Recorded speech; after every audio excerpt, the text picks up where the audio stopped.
안녕하십니까. 복잡한 세계 정세를 한눈에 바라보는 시간, 지금 지정하게 창을 열어봅니다. 부장판사인 지연 부장판사는 윤석열 전 대통령에 대한 내란 우두머리 혐의 사건과 관련하여 현재 선고를 앞두고 있습니다. 선고일은 2월 19일입니다. 그런데 이 지연 부장판사는 2월 정기 인사에서 자리를 옮기게 됩니다. 북부지방법원으로 이동하게 되며 인사 발령일은 2월 23일자로 시행된다고 합니다. 즉 2월 19일에 윤석열 전 대통령에 대한 선고를 마친 뒤 곧바로 며칠 후에 자리를 옮기게 되는 구조입니다. 이 상황을 두고 많은 국민들은 지연 부장판사는 어차피 서울중앙지방법원을 떠나게 되는 만큼 재판을 깔끔하게 마무리해달라는 요구를 쏟아내고 있습니다. 공소 기각이나 무죄 선고를 내려달라는 목소리가 거세지고 있습니다.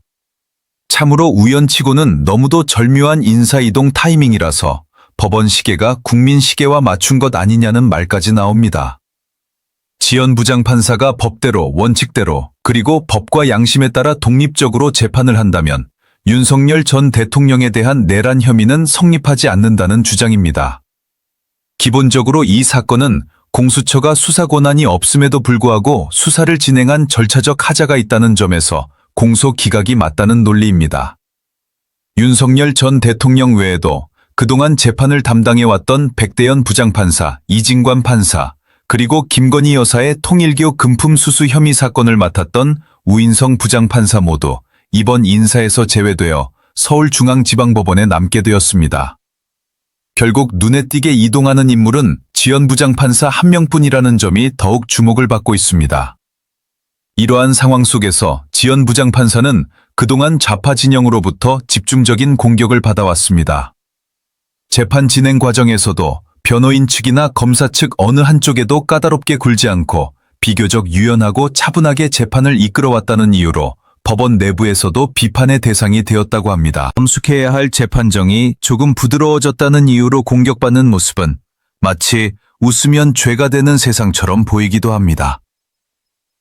지연 부장판사는 매우 두뇌가 명석한 인물로 알려져 있으며 재판정의 분위기를 완전히 다르게 만들어 긴장감이 극도로 높을 수밖에 없는 내란 혐의 재판을 비교적 매끄럽게 이끌어왔다는 평가를 받고 있습니다. 그러나 이러한 점 때문에 오히려 좌파 진영은 지연 부장판사를 더욱 집중적으로 공격하고 있습니다. 판결을 앞두고 전국 곳곳에서는 공정한 판결을 촉구하는 목소리가 이어지고 있습니다. 여러 시민단체들은 지연 부장판사가 근무 중인 서울중앙지방법원 앞에서 시위를 벌이고 있으며 1인 시위와 단체 행진도 계속되고 있습니다. 이들은 윤석열 전 대통령 사건에 대해 공소 기각 또는 무죄를 선고해달라고 요구하고 있습니다. 이전에 전한길 대표 역시 미국에서 귀국하자마자 지연 부장판사를 향해 무죄 선고와 공소 기각을 촉구한 바 있습니다. 또한 2월 19일 선고를 앞두고 국민들에게 계엄 사태가 윤석열 대통령의 구국적 결단이었다는 점을 알리기 위해 영화를 급히 제작해 개봉한 것도 여론 형성을 위한 시도였다고 평가됩니다. 오늘 아침에는 조선일보의 전면 광고가 실렸습니다. 광고 내용은 지연 재판장에게 법률과 양심에 입각한 판결로 윤석열 대통령의 재판을 진행하여 자유 대한민국의 헌법과 국가를 사수해달라는 호소였습니다. 자유민주 애국주권자 전국 2,500만 명의 이름으로 호소한다는 문구도 포함되어 있었습니다. 신문 지면을 가득 채운 호소를 보고도 못 본 척한다면 그 또한 하나의 능력일지도 모릅니다.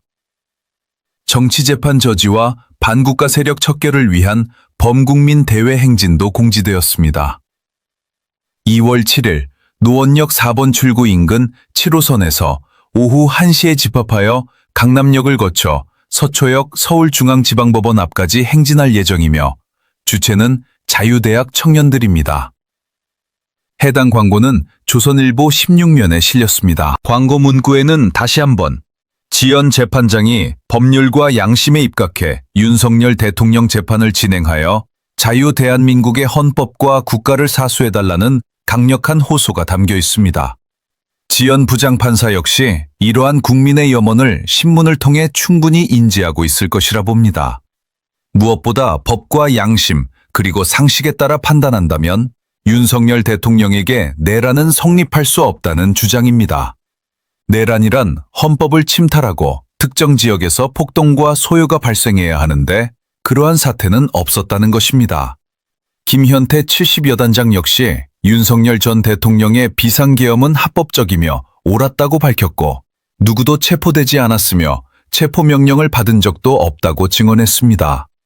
오히려 더불어민주당 측에서 사전에 상황을 알고 대비했다는 주장도 나왔습니다.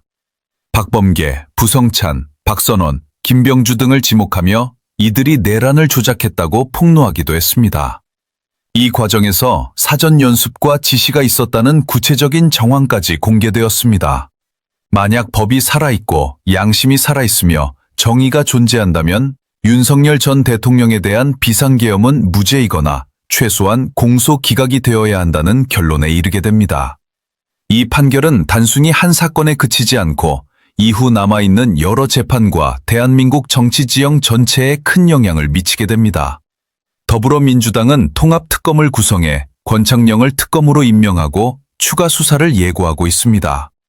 이는 6월 3일 지방선거까지 여론을 몰아가며 계속해서 소환과 언론 플레이를 이어가겠다는 전략으로 해석됩니다. 결국 윤석열 전 대통령의 유무죄 여부는 대한민국 전체의 분수령이 될 수밖에 없습니다. 지연 부장판사는 이제 서울중앙지방법원을 떠나 다른 법원으로 이동하기 때문에 그 어떤 미련도 부담도 없이 오직 소신과 양심에 따라 판결을 내릴 수 있는 위치에 있습니다. 그 누구도 이를 막을 수 없다는 평가입니다. 역사적인 순간에 가장 자유로운 사람이 가장 무거운 결정을 내려야 한다는 사실이 아이러니하게 느껴지기도 합니다. 지금 이 사회와 역사 앞에서 지연 부장판사가 내려야 할 것은 바로 정의로운 판결입니다. 국민들은 지연 부장판사를 응원하고 있습니다.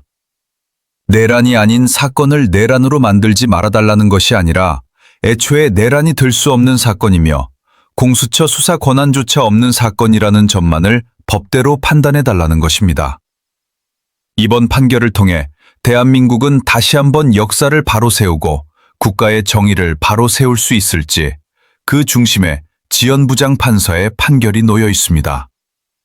인사이동을 앞둔 지금 국민들은 그가 더욱 담대하고 독립적으로 재판해 주기를 바라고 있습니다.